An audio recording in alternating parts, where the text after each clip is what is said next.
Are you having trouble getting or maintaining your relationships with others? Have you been told you're a bit too harsh, critical, intense, or overbearing? Don't worry, I'm here to help. Welcome back to Savvy Psychologist. I'm your host, Dr. Monica Johnson.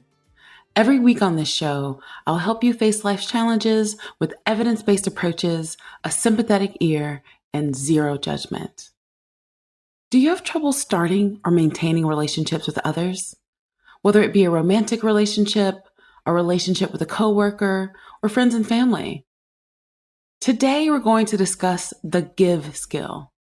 Give is part of DBT, or dialectical behavior therapy, and helps with relationship effectiveness. Relationship effectiveness is required in all of our interactions with others. It doesn't matter if it's with the waitstaff at a restaurant or our nearest and dearest family member. While we may not weigh these relationships equally, we do want to consider how we want others to feel about us after an interaction. If the waitress forgets to add cheese to my grits as I requested, there are different ways I can go about getting my objective met. We've all seen someone yell at another person over a seemingly minor mistake. We've also seen others respectfully assert themselves in the same scenario. Both can lead to getting cheese on your grits. The former might just mean you get your grits with a side of spit. Maybe you've noticed that you're a little too harsh with your best friend, or that you're sometimes dismissive of your grandparents. The give skill, used in combination with other communication skills you may have, is great for appropriately prioritizing your interactions with others. It will help make sure that you're acting in a way that allows others to feel good about their interactions with you. The G in give is for being gentle. Being gentle refers to being respectful and nice in your demeanor with others. The old adage of, you catch more flies with honey than vinegar, is the trick here. This might be my deep Southern roots showing. I have already mentioned cheese grits in this episode. But being hospitable towards others has its advantages. In general, people will respond more favorably to positivity than they will to your harshness.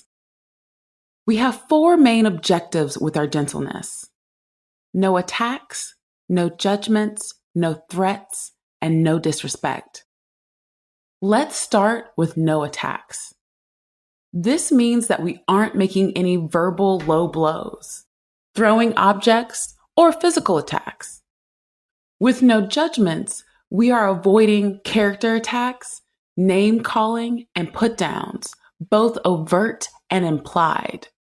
You might be wondering how a put down can be implied. We can imply things not only through our word choices, but through our tone of voice. Let's practice.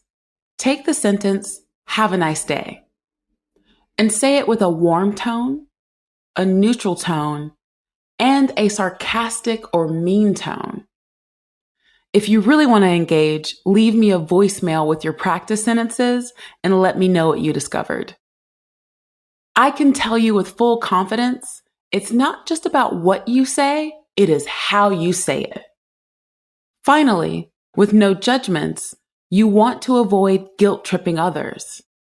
It's a tried and true unhealthy tactic used by many generations, and it rarely leaves a good taste in the mouth of the other person. Let's move on to no threats. You want to be careful not to use ultimatums or threaten harm to yourself or others if you don't get what you want. You have to be willing to tolerate a no. Remember that people have the right to say no to requests, even if you don't like it. Even when the circumstances are not going your way, remember to exit the situation gracefully. Think of it like being an athlete and showing good sportsmanship. And finally, no disrespect. It's important to be willing to have an uncomfortable conversation. If you need a break from a conversation, verbalize that instead of walking away or stonewalling others, which breaks down the relationship over time. Additionally, don't make any displays of contempt, scorn, or dismissal of the other party's legitimate position. The I in give is to act interested. Listen to the other person's point of view, opinions, reasons for saying no, or reasons for making a request of you. Keep in mind that you don't have to actually be interested in what they're saying in order to use this skill. Take someone's likes and dislikes, for example. If someone wants to sit and tell me about their love for camping and the great outdoors, I'm going to ask questions and validate their enjoyment of this hobby. Does that mean you're going to catch me willingly participating in an activity that involves me sleeping overnight without a bed and temperature control? Absolutely not. I am not Goldilocks. The bears will not find me sleeping in their hood. But I have respect for other people's experiences, and there is no need for me to sour their sweet. When acting interested, you want to avoid talking over the other person or interrupting them. Don't make assumptions, try to mind read, or think you know another person's opinions or intentions without checking them out with the source first. This is especially true when you think the other person is being intentionally hostile, hurtful, or uncaring. If you have a concern about what another person is thinking or what their motivations are in a situation, ask them and actually listen to the answers. Sometimes our interpretations are false, or a person said something the wrong way and it leads to an unintentional breach in communication. Maybe they lack some communication skills and didn't know how to handle the situation appropriately. In this vein, if you're having a disagreement with someone and they request to finish the discussion at a later time, consider being sensitive to their desires and have some patience. They may be overwhelmed, stressed, or tired.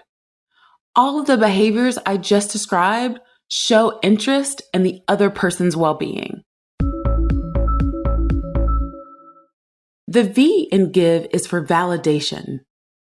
This means communicating that the other person's feelings, thoughts, and actions are understandable to you, given their past or current situation. Validation is a wonderful way to connect, even when you're in a disagreement with someone. You can validate the why, even if you don't agree with the what. Let's say you have a 14-year-old who wants to stay out until 2 a.m. As a parent, you think, that's entirely too late, and you're not going to allow them to stay out that late with their friends. But you can still validate why they want this. Maybe they want to seem cool to their friends, and this is a way to fit in, which is totally valid. Who doesn't want to fit in with their peers? There could be someone there who they have a crush on and want to impress, or they just have a desire to be more independent, which is natural for that age. Does that mean you change your stance? No, but you can validate the aspects of the other person's perspective and communicate that you get it. This is part of what people mean when they say to fight fair. Most of us are way more hurt from perceived unfairness than we are about having a disagreement.